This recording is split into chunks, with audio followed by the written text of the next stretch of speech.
pense qu'ils ont un gros problème. Je sais pas, ça peut arriver à tout le monde, je crois. Ça doit sûrement être des personnes un peu paumées quand même, il y a des chances. Qu'elles ont été manipulées. Si ça leur fait du bien, tant mieux. C'est peut-être leur problème, c'est peut-être leur droit, mais il faudra peut-être pas qu'elles en abusent, quoi. Allez en paix, mon fils. J'ai du mal à les comprendre. J'en connais une et j'aimerais bien savoir un peu plus.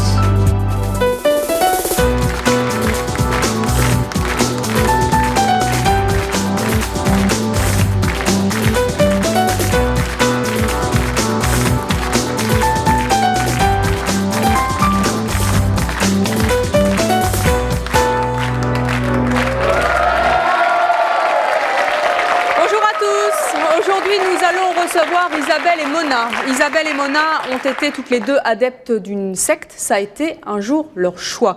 Elles vont venir nous raconter leur vie à l'intérieur de ces groupes et comment elles ont réalisé un jour que ce choix n'avait été en fait qu'une pure manipulation. Nous recevrons également une jeune fille, Aurore, qui elle est née à l'intérieur d'une secte. Mais je vous demande tout d'abord d'accueillir et d'applaudir très chaleureusement nos deux premières invitées, Isabelle et Mona.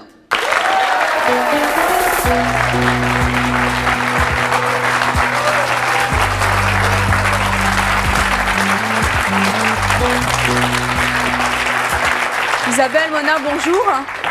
Bonjour. Pour des raisons de sécurité, nous ne citerons aujourd'hui aucune des sectes dont vous avez fait partie toutes les deux, ainsi que nos autres invités.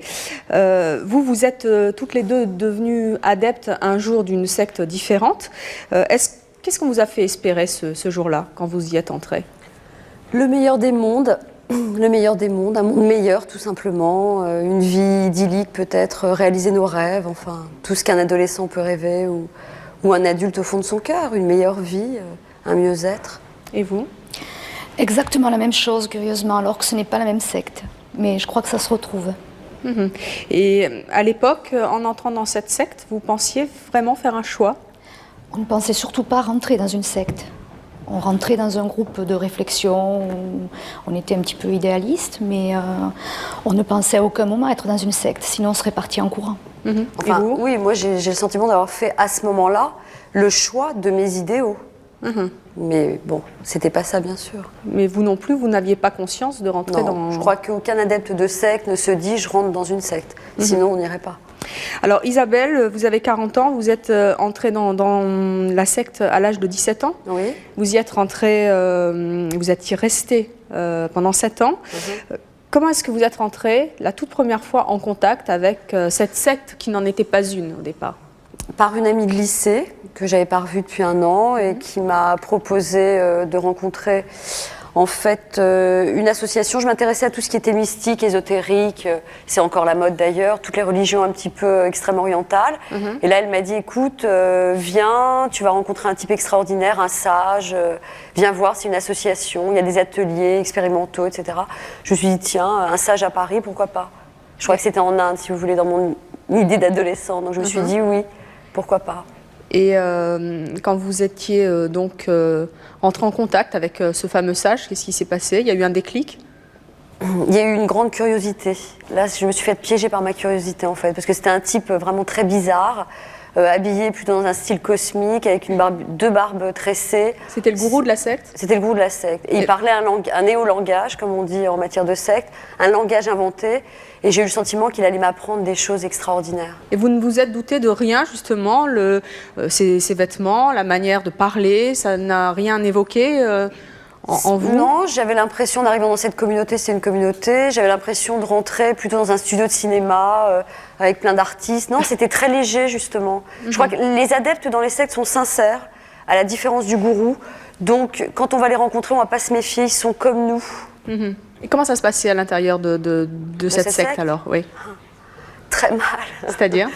C'est-à-dire qu'on doit complètement changer de personnalité, on doit changer de vie, on doit tout changer du jour au lendemain. On devient schizophrène tout simplement, quoi. C'est à la portée de tout le monde de devenir un peu timbré pour réaliser le rêve d'un fou. Mais qu'est-ce qu'il y avait de timbré justement dans vos journées? Dans nos journées, ce qui avait de timbré, c'est que dans une secte, on ne pense, on ne vit, on ne mange, on n'aime que par et pour la secte et le gourou, si vous voulez. On ne peut plus exister pour soi-même, c'est ça qui est fou.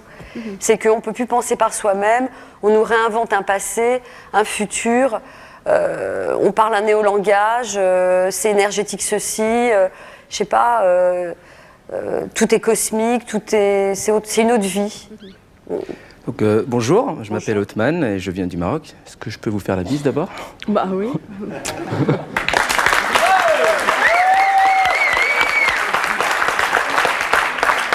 Merci. Donc, je voudrais juste savoir à partir de quel moment vous vous êtes rendu compte que vous êtes passé d'un groupe de discussion en fait à une secte et ça commence à devenir un peu, vous dites, chaud. Le problème dans une secte, c'est que on perd très vite son libre arbitre. C'est ce qu'on appelle la manipulation mentale, le lavage de cerveau. C'est-à-dire qu'au début, effectivement, on est dans un groupe de discussion et progressivement, on va vous expliquer que tout ce qui se passe à l'extérieur, dans le monde normal, c'est anormal.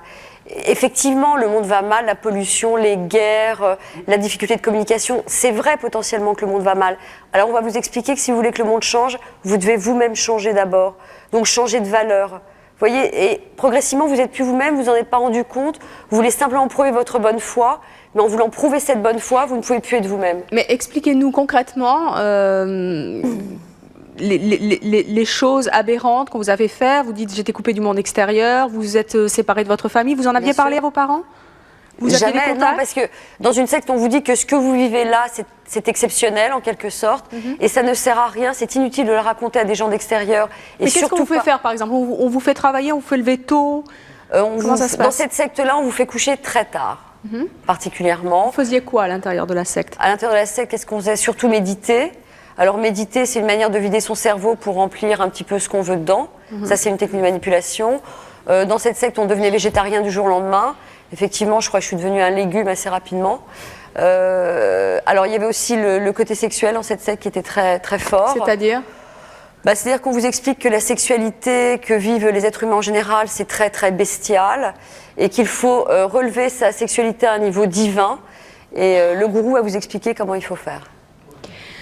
C'est-à-dire que à un moment, il vous a expliqué à vous comment il fallait faire? Voilà, lors d'une réunion de femmes exclusivement, vu que le gourou n'est pas homosexuel. Donc, heureusement pour les hommes qui ont fait partie de cette secte, je dirais. Et on m'a expliqué que l'orgasme, c'était très bestial et qu'il fallait que j'atteigne le paroxysme. Alors, j'aurais pu chercher dans le dictionnaire, j'aurais pas trouvé à quoi ça correspondait. Donc, à partir de ce moment-là, vous avez fait partie du harem, du gourou? Voilà, enfin, de toute façon, les gourous en général ont un droit de cuissage absolu. Donc, même si vous ne faites pas partie du harem proche, vous faites partie en tout cas de sa propriété. Oui, vous êtes sa propriété. Vous étiez combien? Dans cette secte? Non, dans le harem. Ah, dans le harem? Enfin, et dans la secte. Bah oui, c'est ça. Dans son petit harem personnel, il avait à peu près 15-20 femmes. Ça dépendait de ses humeurs. Hein. Il pouvait en congédier. Vous savez, c'est comme dans certains pays à l'ancienne. Et puis dans la secte, il y avait à peu près 150-200 femmes. Donc c'est 10%. C'est 10% à peu près, ouais, c'est ça. Ça veut dire quoi faire partie du harem? Dans cette secte, je dirais l'aspect sexuel pervers se traduisait, se vivait comme en quelque sorte ce que peut comprendre un public, enfin des gens qui n'ont pas vécu ça, une sorte de masturbation collective, voilà, où le gourou demandait à chaque femme de se masturber individuellement et lui passait pour recueillir l'énergie souterraine qu'il allait emmener aux anges. Pour que nous devenions des femmes divines. Vous aviez des relations sexuelles avec le gourou? Oui, bien sûr. Et à aucun moment, combien de temps ça a duré d'ailleurs, cette vie dans le harem du gourou? Non, c'est-à-dire que, ce serait un petit peu long à vous raconter, mais vous rentrez dans la secte, au début, vous ne faites pas partie du harem. Il y a une progression. Vous devez d'abord être réellement complètement manipulé, tenu, maîtrisé pour accepter des séances de sévices sexuels 3 fois ou 4 fois par jour, en comptant les nuits. Donc au début, simplement, vous allez participer à ces séances 1 fois tous les 15 jours. Mais vous parlez de sévices sexuels, là? Moi, je parle de sévices sexuels, oui, bien sûr. C'est-à-dire? C'est-à-dire que on vous manipule pour que vous ne soyez plus vous-même, pour que vous n'ayez plus aucun repère. On va vous dire, on va vous mentir, on va vous dire, j'avais 17 ans, mais je pense qu'il y a des adultes aussi qui rentrent dans les sectes, on va vous dire, vivre bien c'est ça, vivre mieux c'est ça, c'est le sacrifice de ça. Si tu veux changer le monde, commence par te changer toi-même, et ta sexualité ne doit plus être tabou, sinon c'est que tu n'es pas honnête. Vous voyez, il y a un challenge comme ça qui est assez difficile. Et vous aviez l'impression de faire le bien et de faire du bien pendant ces séances-là? Écoutez, je vais vous faire rire, mais je crois que... non, je ne vais peut-être pas trop vous faire rire quand même, c'est pas drôle, mais Oui, c'était pour le bien de l'humanité que je faisais ça, on va dire. Pour changer le monde. J'y croyais. C'est là où je deviens schizophrène. C'est là où un adepte devient schizophrène. C'est qu'il fait des choses aberrantes, mais folles, soi-disant pour changer le monde. Il y croit. Mais quand vous parlez de sévices sexuels, vous avez été brutalisé? Pas moi personnellement, brutalisé non, parce que j'ai ma limite. On a chacun sa limite. Dans une secte, la manipulation, elle est à la carte. Moi, je ne serais pas manipulée comme madame ou comme des tas de gens qui sont ici parce que mes limites sont différentes de chacun. Et les gourous sont des personnages très intelligents, des individus très intelligents. Et donc, ils savent à qui ils s'adressent. On vous pose des questions sur votre enfance, sur vos limites, sur vos désirs, sur vos rêves, vos idéaux. Et on va tâcher d'y répondre. Et à quel moment, justement, vous vous êtes fixé une limite? Vous avez dit stop, je ne peux plus accepter les sévices. Ouais, je ne peux plus faire le bien de l'humanité. Ouais, ça a duré longtemps parce que... Ouais, ça a duré longtemps, bien sûr. Pourquoi ça a duré longtemps? Parce que il est difficile au bout d'un moment, quand on est manipulé par quelqu'un, de pouvoir avoir toujours son libre arbitre. Donc, on ne sait plus. On veut poser des questions à l'extérieur, c'est impossible de raconter. Je n'avais pas raconté à ma mère que je participais à des masturbations collectives, soi-disant méditatives pour changer le monde. C'est aberrant. Et à l'intérieur, quand je vais poser des questions, on va me dire « Mais c'est normal que tu ne comprennes pas. Il faut encore que tu évolues, que tu changes de niveau spirituel. » Parce que tu vous en rendiez compte, donc à un moment... Mais bien sûr, c'est bizarre, c'est étrange, mais quand vous avez 500 personnes qui vous disent c'est bien, et si tu ne l'acceptes pas, c'est que le mal est en toi, et à l'extérieur, on va me culpabiliser, on va me dire, mais si tu le fais, c'est que tu aimes ça. À partir de quel moment vous avez fait justement vous avez réussi à comprendre que c'était pas à l'intérieur de la secte qu'on avait raison, mais c'était dans votre tête qu'il fallait changer quelque chose et dire stop? Quand j'en suis partie, bien sûr, parce que la pression était trop forte. Si vous voulez, j'ai pas vécu de sévices sexuels violents, mais les situations étaient très violentes. La pression était d'une violence inouïe. Par contre, la pression psychologique, morale, même physique parfois, où on nous attend des nuits entières dans des salles obscures, à soi-disant méditer, enfin, ou à faire des trucs sexuels dégueulasses, enfin... Une vie étrange où on nous parle de spiritualité, où on ne vit que de la perversion. C'est ces antipodes, enfin ce paradoxe qui est violent à vivre pour la psychologie. Quand est-ce que vous avez eu le déclic alors? Quand j'ai fait partie du harem, là je pouvais pas, c'était épidermique, ça allait trop loin pour moi. Et vous vous êtes échappé une première fois de la secte? Oui. Pourquoi est-ce que vous y êtes retourné? Parce que j'y ai laissé des amis, une vie, et que la société ne m'offrait pas ce que je trouvais au niveau des adeptes. C'est en ça que je dis que les adeptes sont sincères et qu'il ne faut pas leur jeter la pierre. Bonjour, je m'appelle Sébastien. J'ai l'intime conviction que pour entrer dans une secte, il faut être soit très naïf, soit avoir des problèmes personnels. Donc j'aimerais savoir, je ne pense pas que vous étiez très naïve. Donc, est-ce que c'était je suis très naïve. Vous êtes très naïve? Je suis très naïve. Donc c'est à cause de ça que vous êtes rentrée dans une secte? Je crois que n'importe qui peut rentrer dans une secte dans sa vie, mais peut-être pas à n'importe quel moment de sa vie. Il y a des moments dans sa vie où on est plus fragile, où on essuie des échecs, où on a des difficultés. Ça arrive à tout le monde. Et c'est vrai que dans ces moments-là, on est plus fragile. Vous savez que certaines sectes consultent les revues nécrologiques, par exemple. C'est une réalité. Bonjour, je m'appelle Nathalie. Moi, je voudrais savoir un petit peu quelle était votre état psychologique au moment où vous êtes rentrée dans la secte. Et deuxièmement, quelle était votre façon à vous peut-être de faire du prosélytisme? Je suis rentrée dans la secte donc à 17 ans, à un moment où j'étais très révoltée contre la société parce que l'école ne me satisfaisait pas, les études ne me satisfaisaient pas, les professeurs non plus. Le mensonge des adultes m'agressait. Puisque vous savez, les enfants, on les éduque un peu comme on peut, parfois comme des lapins. Et j'avais comme ça une quête de vérité et d'absolu très forte. Et je crois que mes parents n'ont pas compris que j'avais besoin de trouver un certain sens à ma vie. Et je suis allée le chercher là où vous pouvez me répondre, finalement. C'est là où est le danger. Je crois que si on ne répond pas à ses enfants, ils vont aller chercher la réponse ailleurs. Je finis juste. Ma manière de faire du prosélytisme, c'était de dire aux gens, c'est par ici que ça se passe. Mona, vous en faisiez du prosélytisme aussi? Oui, absolument. On était quasiment obligés, puisque tout le monde le faisait, mais donc automatiquement, pas non plus du porte-à-porte, mais on ramenait énormément de monde dans la secte. C'est toujours comme ça que la secte grandit. Donc vous étiez dans une secte plus importante, vous avez 39 ans aujourd'hui, vous avez 4 enfants, vous êtes artiste peintre. Oui. Vous avez été donc adepte de cette secte pendant 10 ans. Comment est-ce qu'on vous a endoctriné ? Bon, à ma décharge, j'avais 20 ans, j'étais étudiante aux Beaux-Arts et j'avais fait un bac philo auparavant. Ça, c'est pour vous dire que bon, j'étais assez curieuse, on va dire, intellectuellement, tout m'intéressait, beaucoup de choses m'intéressaient. Naïve peut-être aussi, mais pour moi, ce n'est pas un défaut. Idéaliste en tout cas. Et chercher de toute façon, j'espère que tout le monde jusqu'à la fin de sa vie cherche, et je continue de chercher d'ailleurs, ça ne m'a pas guérie, je veux dire, hein. C'est une bonne chose de chercher. En revanche, qu'il y en ait qui en profitent pour attraper des gens, comme ça a été son cas ou le mien, ça c'est pas bien. Bon, alors donc, ce sont des amis aux Beaux-Arts qui m'ont passé un livre, et comme moi, les livres, je les dévorais, je ne me suis absolument pas méfiée, je ne pensais pas, et j'ai eu du mal encore à admettre qu'un livre puisse être dangereux. Et pourtant, tout a démarré avec ce livre. C'est-à-dire au bout de la 15e ou 20e page, j'ai dit je veux absolument, si ça c'est vrai, je veux le voir. Et j'ai fermé le livre. Il y avait en marque-page, il y avait une adresse, un téléphone, si vous voulez en savoir plus, contacter, bon, une adresse. Et il proposait à ce moment-là un cours de communication, quelque chose de très léger, on va dire. Et comme j'étais hyper timide, j'ai dit tiens, pourquoi pas un cours de communication pour 300 francs à l'époque, c'était pas énorme. Il fallait s'expatrier 2 jours dans une autre ville. Bon, je l'ai fait.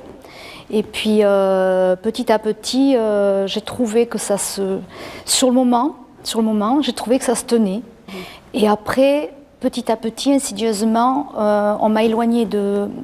Comment dire, c'est difficile parce que si on s'en rendait compte, on partirait en courant. Or, toute la toile d'araignée qu'il y a autour est très fine, très insidieuse. Et donc, on arrivait à me couper de tout. Et à partir de là, je n'ai plus juré que par cette doctrine-là. Alors, à un moment, donc, vous êtes rentré dans cette secte, la toile d'araignée s'est refermée un petit peu autour de vous. On vous a envoyé dans une communauté à l'étranger. Et là-bas, vous avez rencontré votre mari, vous avez eu 3 enfants avec lui. Il était donc membre de cette secte, comme vous. Est-ce que vous pouviez avoir une vie de famille à l'intérieur de cette communauté ? Non, absolument pas. Contrairement à madame, cette secte-là ne s'occupe absolument pas de vie sexuelle, de vie de couple. C'est une secte intello, on va dire, hein, plus intellectuelle, dans la mesure où les leaders nous encouragent absolument à ne pas avoir d'enfants, pas de vie de couple, pas de vie de famille. De toute façon, il n'y en a pas. Vous aviez vos enfants avec vous ? Oh, très peu, très très peu. Il y avait une sorte de nurserie. Les enfants étaient coupés dès l'accouchement. La mère était privée on lui prenait ses petits. Et c'était une nanny, une nurse, qui était, on peut dire, qui faisait le transfert volontairement. On donnait à cette nanny 12 enfants du même âge, si vous voulez, et elle les élevait pendant des années. Et vous les voyez combien d'heures par jour ou... Non, d'heures, vous êtes présomptueuse. Non, on les voyait peut-être 10-15 minutes par jour. 10-15 minutes par jour. Mais si vous voulez, on ne se rendait même pas compte, parce que dans cette secte-là, on est habitué à travailler, c'est le goulag. On est habitué, on travaille, on a un tel rythme de travail, on ne dort pas, on ne mange pas, on travaille.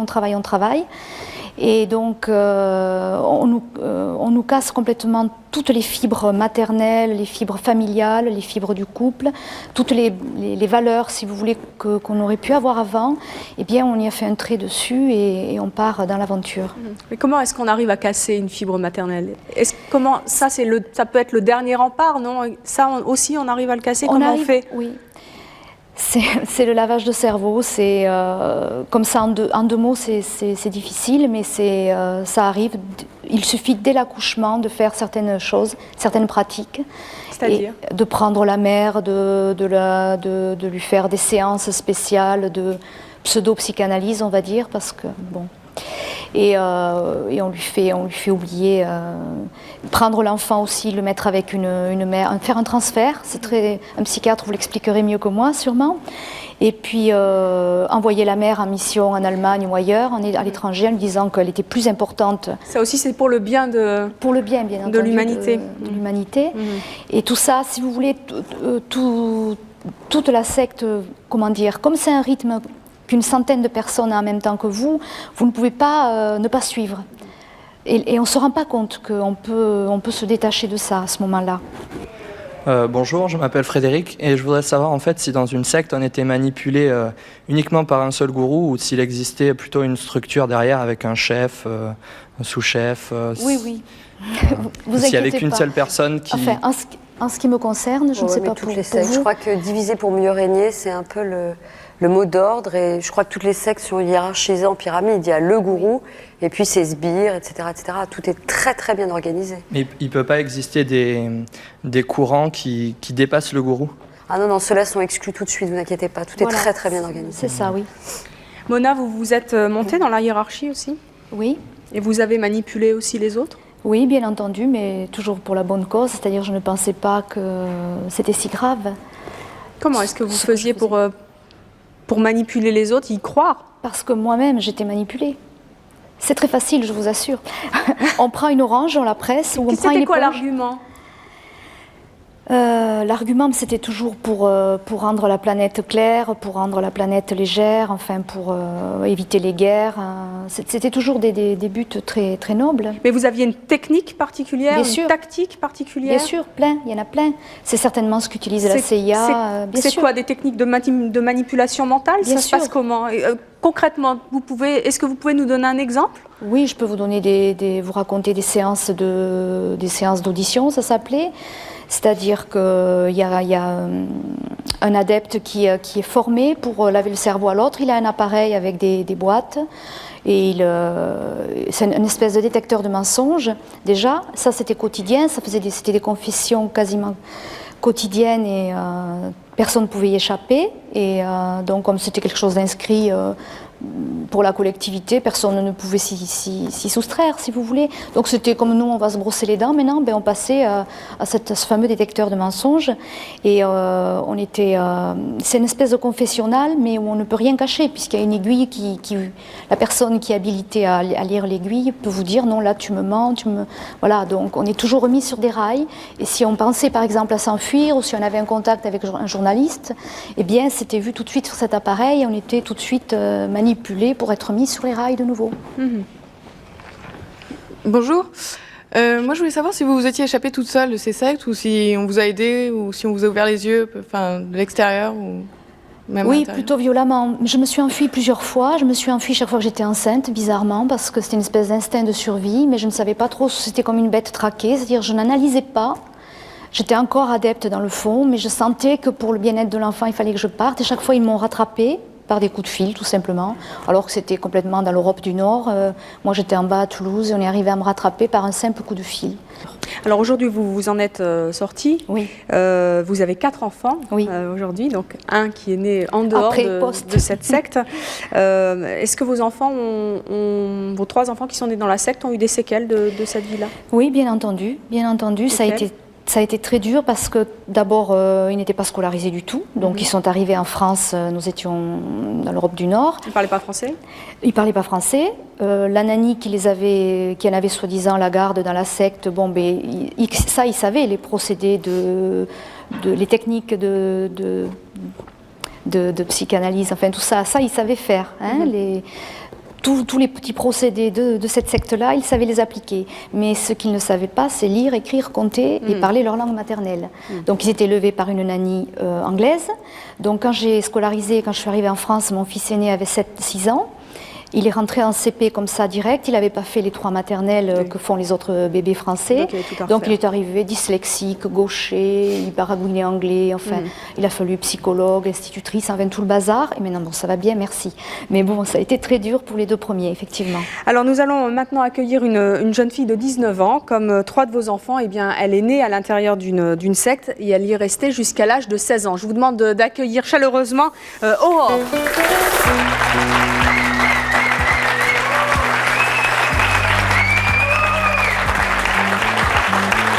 Bonjour Aurore. Bonjour.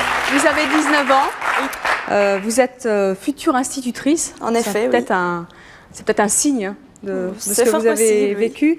Vous avez fait partie d'un mouvement sectaire ouvert, c'est-à-dire que vous ne viviez pas en communauté, mais que vous aviez en même temps une vie à l'intérieur de la secte et une vie à l'extérieur, c'est-à-dire que vous avez été à l'école. Vous vous êtes rapidement rendu compte que vous n'étiez pas comme vos autres petites camarades de classe? Déjà toute petite, au moment où, par exemple, à l'école, mon compagnon de classe faisait son anniversaire et moi je ne pouvais pas. Pourquoi? C'était interdit. Les anniversaires étaient interdits? Les anniversaires étaient interdits. La Noël, la Nouvelle Année, la fête des mères.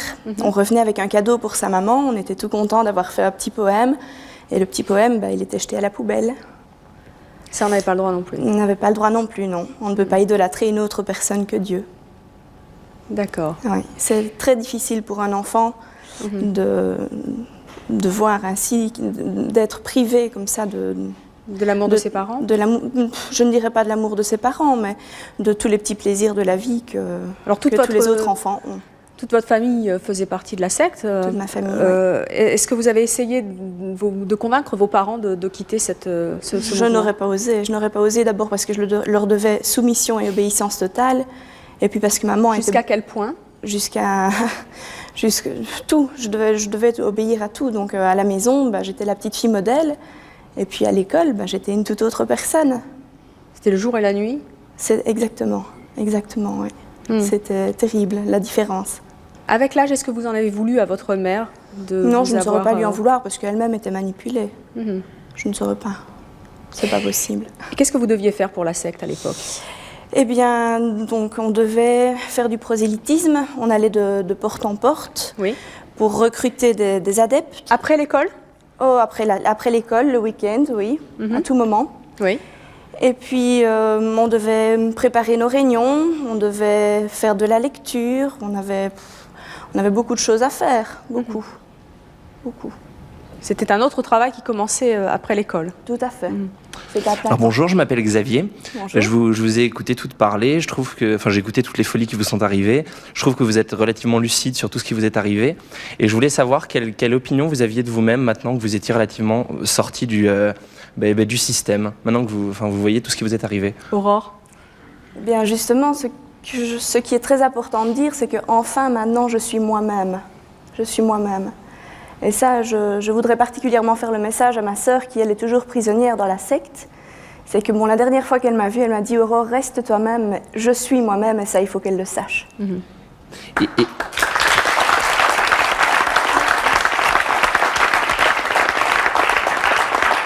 Et alors, quand vous regardez votre sœur, vous la considérez comme une personne bizarre, différente de vous? Non, je la comprends. Je la comprends très très bien.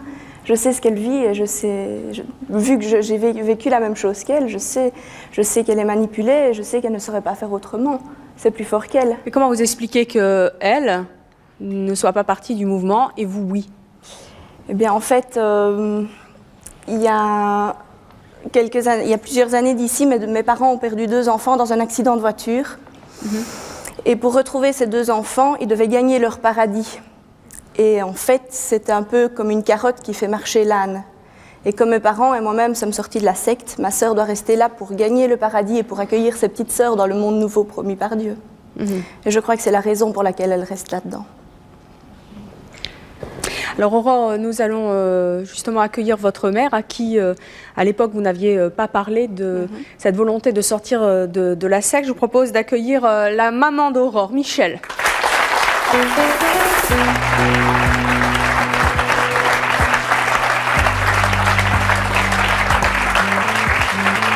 Bonjour Michel.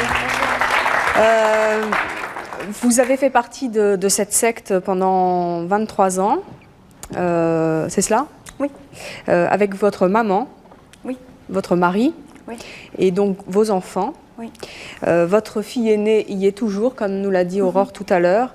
Que représentez-vous, vous, aujourd'hui, qui êtes sortie de cette secte aux yeux de ses responsables? Regardez-moi bien, est-ce que je ressemble à Satan? Eh bien, je suis Satan. Je suis une apostate.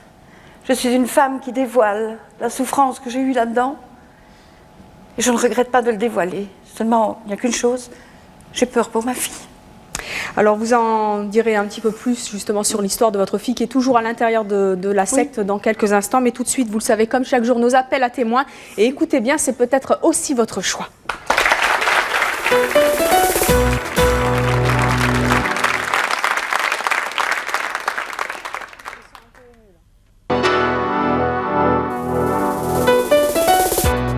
Je vous attends sur le plateau de C'est mon choix. Si vous souhaitez déclarer votre amour à l'élu de votre cœur pour la première fois ou si vous souhaitez faire une demande en mariage en direct à la télévision, si vous avez le même look que votre fille ou si vous ne supportez pas que votre mère s'habille comme vous, enfin si votre enfant surdoué s'ennuie à l'école ou si vous avez été un enfant surdoué et que vous en avez souffert, contactez-nous au 01 53 84 31 11 si ce sont vos choix, que vous les assumiez ou que vous les regrettiez.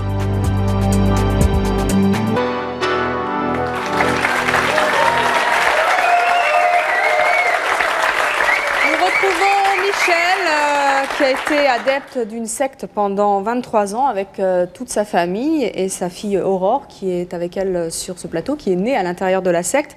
Michel, votre fille aînée n'a pas désiré vous suivre dans votre fuite. Est-ce que vous avez réellement très peur pour elle aujourd'hui? Oui, j'ai très peur. J'ai très peur parce que aujourd'hui, moi, j'ai compris que je peux être moi-même, que je peux faire mes choix, que je peux avoir un esprit critique, que je peux me permettre de douter. C'est ce qui excite mon esprit critique, qui me remet en question et qui me fait progresser. Or, lorsqu'on est dans un mouvement comme celui-là, on est obligé de suivre les règles aveuglément. Et on ne sait pas devenir soi-même, parce qu'on ne sait pas se permettre de choisir ses propres solutions. Il faut adopter la solution de ce mouvement, de cette organisation. Vous lui avez demandé, je suppose, de partir avec vous. Elle vous a certainement refusé. Est-ce que vous avez compris ce choix? C'est impossible à demander une chose pareille dans ce mouvement. Il faut que le déclic vienne de soi. Il m'a fallu longtemps pour le comprendre, parce que tout ce que j'ai pu lui écrire comme mots d'amour, comme raisonnement, je pense qu'elle ne les a pas lus. Parce que vous voyez, quand on est apostat, et que, comme moi j'écris à ma fille, eh bien, elle ne peut pas lire mon courrier. Il lui est arrivé de renvoyer le courrier que nous lui envoyons, retour à l'expéditeur. Pourquoi? Elle ne le lit pas ou on l'empêche? Elle ne lit pas. Elle ne lit pas. Bon, maintenant je ne sais pas ce qu'elle fait, puisque je n'ai plus de contact avec elle. Depuis Je ne combien de l'entends temps? plus. Ça fait 1 an et demi, il l'avait autorisé à nous voir. Pendant 1h30, nous l'avons vue. Mais je peux dire que j'ai retrouvé ma fille une petite demi-heure. Mais il y a une chose. Quand nous nous sommes quittés, nous nous sommes bien sûr pris dans les bras l'une de l'autre. Et elle m'a dit, « Maman, on prend bien soin de toi. » Mais je lui dis, « Vinciane, je t'aime. Donc je prendrai soin de moi, pour toi et pour ceux que j'aime. » Et je suis rentrée dans la voiture. Elle avait un sourire magnifique et elle essuyait une petite larme. Cette image me donne la force de faire tout ce que je fais aujourd'hui. Parce que je sais que quelque part, elle mérite le bonheur. C'est une brave fille, même si elle fait ce qu'elle fait et que ça me fait souffrir, eh bien, je sais qu'elle ne le fait pas d'elle-même. Elle doit quelque part avoir des racines. Quand nous étions ensemble, nous avions beaucoup de complicité. Nous avions beaucoup d'amour l'une pour l'autre. Nous partagions des choses formidables. Ces choses-là doivent rester. Je l'ai élevée avec tout mon cœur, avec tout mon amour de maman, même si je suivais les règles qui m'étaient données. Je l'ai fait avec tout mon cœur. Et je pense que cet amour-là, il doit lui en rester quelque chose. Et je ne demande qu'une chose, c'est qu'elle puisse devenir une femme épanouie. Je ne veux pas être une mère possessive. Je veux qu'elle puisse se réaliser. Je veux qu'elle puisse... Vous savez, comme un oiseau. Dieu a fait les oiseaux pour qu'ils volent. Si quelquefois ils vont se vautrer dans la boue, eh bien Dieu leur permet de voler encore. Il n'y a pas de punition. Et si moi je me suis vautrée en quelque sorte dans une certaine boue, j'ai pas su que c'était vraiment de la boue. Et je m'envole maintenant. Et je voudrais qu'elle s'envole. Je voudrais qu'elle s'épanouisse, qu'elle soit heureuse, pleinement heureuse. Mais pour devenir heureux, il faut passer parfois par des passages obligés. Il faut parfois réaliser que... Mais là, c'est elle. C'est pas moi qui vais lui faire réaliser ça. Comment est-ce que vous réagissez quand Aurore nous a dit tout à l'heure qu'elle avait des séquelles, encore aujourd'hui, de ces 16-17 années d'adepte? Bien, aujourd'hui, puisque j'ai compris ce qui m'est arrivé,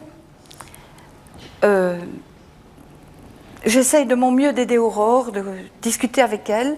Je me suis beaucoup investie dans la lecture de certains livres. J'ai suivi une thérapie. Et en parlant avec Aurore, eh bien, nous arrivons à mettre des mots sur notre souffrance et elle arrive à me pardonner ce que je n'ai pas fait exprès. Et je pense que maintenant nous sommes ensemble. Vous en êtes voulu? Oui, je m'en suis voulu. Mais je ne peux pas m'en vouloir de quelque chose que j'ai cru bien faire. Pour moi, c'était comme ça qu'il fallait gagner son paradis, c'était comme ça qu'il fallait faire, et je l'aurais fait aveuglément pour obéir. Je donnais le meilleur de moi pour suivre les règles, avec tout mon cœur. Mais si quelquefois ma fille en a eu des conséquences, bon, c'est sûr que ça me fait du chagrin pour elle, mais je sais qu'elle a encore la vie devant elle, et qu'elle peut s'épanouir. Bonjour, voilà, j'ai une question qui vous s'adresse à toutes les deux, parce que vous avez utilisé des mots empruntés au vocabulaire de la religion catholique, Dieu, Satan. C'était pour savoir quel regard vous avez maintenant sur les religions. Est-ce que vous les sentez différentes des sectes, éloignées, ou est-ce que vous retrouvez des points communs, et comment jugez-vous cette distance entre secte et religion? Et moi, je pourrais dire que les religions, je ne les regarde pas. Je reste croyante, et sincèrement croyante, et ça c'est un bonheur, parce que beaucoup qui sortent de sectes ne sont pas croyants, mais je crois à ma façon. Et je pense en tous les cas que ce que je dois faire, c'est aimer mon prochain, l'aider dans ses difficultés, être proche de lui, et en tous les cas rester correcte dans ma vie. C'est en tous les cas ce que je m'efforce de faire, et j'espère qu'Aurore le fera aussi. Alors, notre prochain invité est un père. Sa fille est rentrée dans une secte à l'âge de 16 ans. Elle a même épousé le gourou de cette secte. Il s'est battu pendant 12 longues années pour essayer de l'en faire sortir. Il a retrouvé sa fille il y a à peine 2 ans. Je vous demande d'accueillir notre prochain invité, Michel.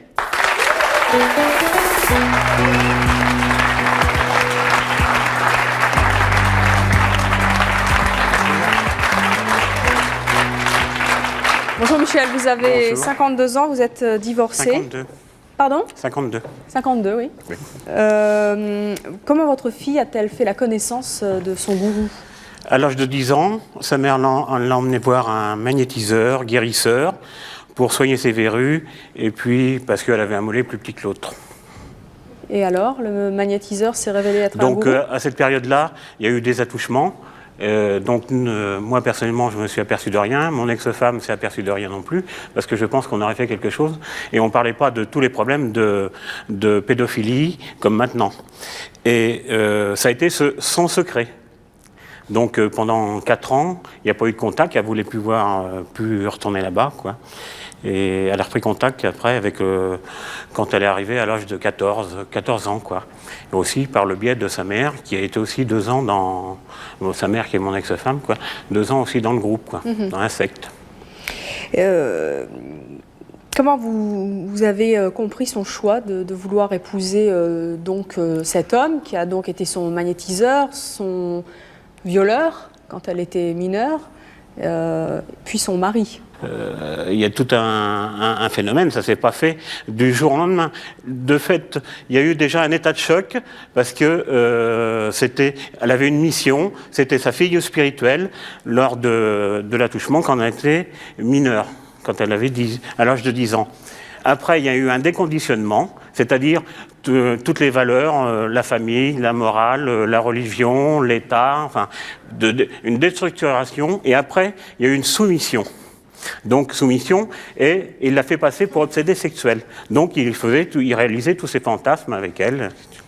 Comment vous expliquez avec aussi, c'était un petit groupe, donc il y avait un harem, 5-6 personnes à l'intérieur de filles, à l'intérieur de groupes, et puis des gens à l'extérieur aussi.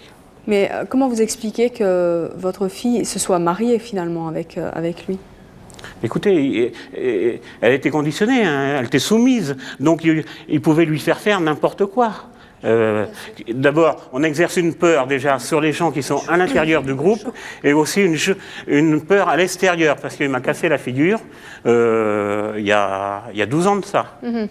Donc devant ma fille et devant mon ex-femme. Donc on garde aussi ça en soi.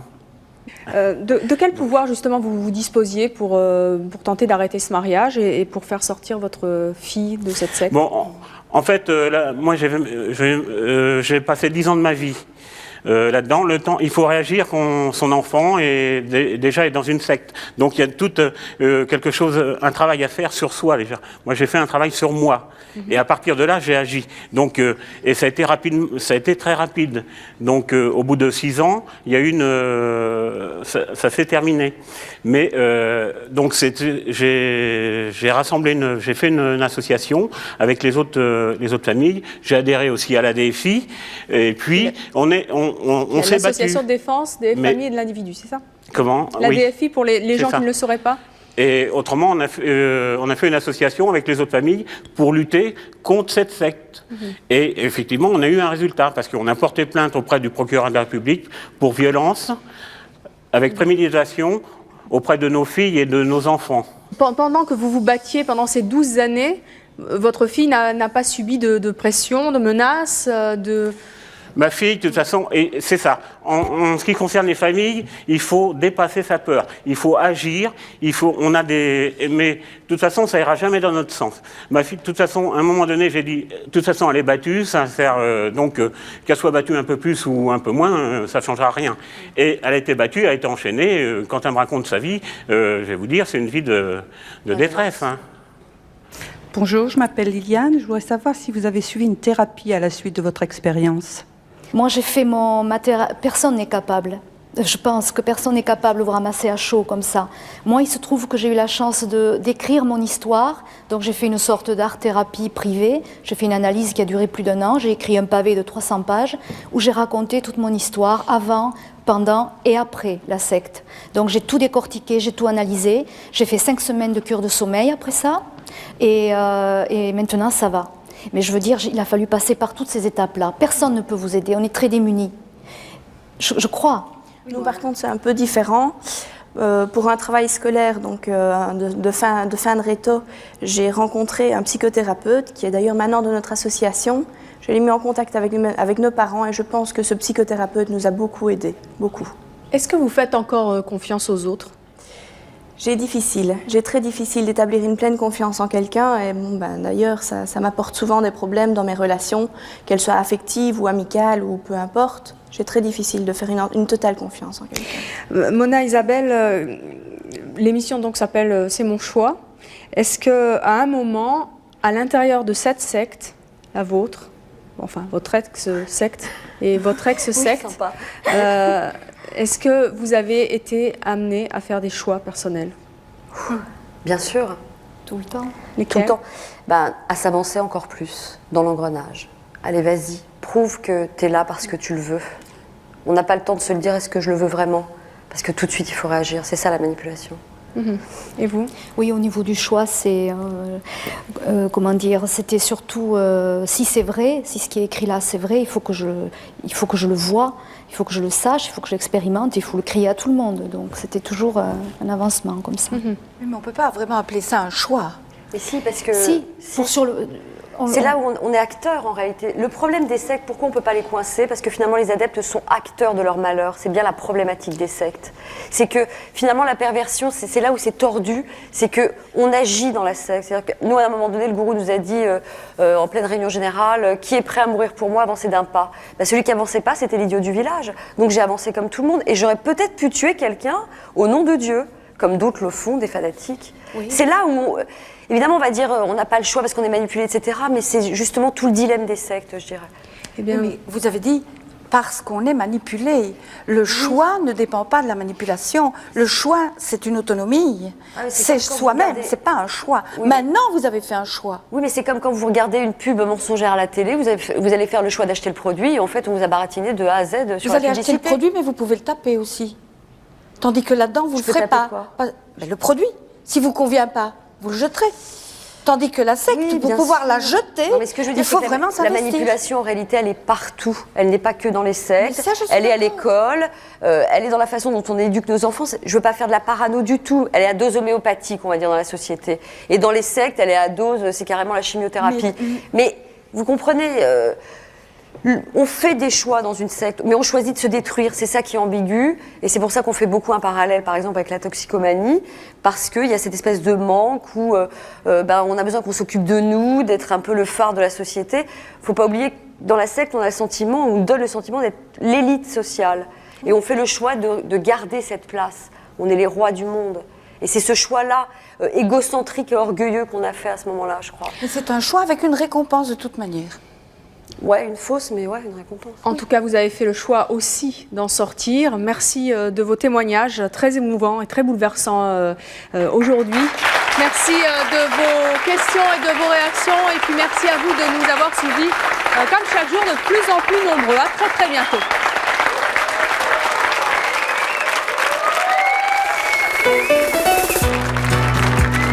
Demain, nous recevrons Chop, Claudius et Josiane. Chop s'habille comme au XVIIIe siècle, Claudius et sa compagne Josiane s'habillent comme en 1900. Nos invités vivent dans une autre époque et c'est leur choix. À demain, 13h50.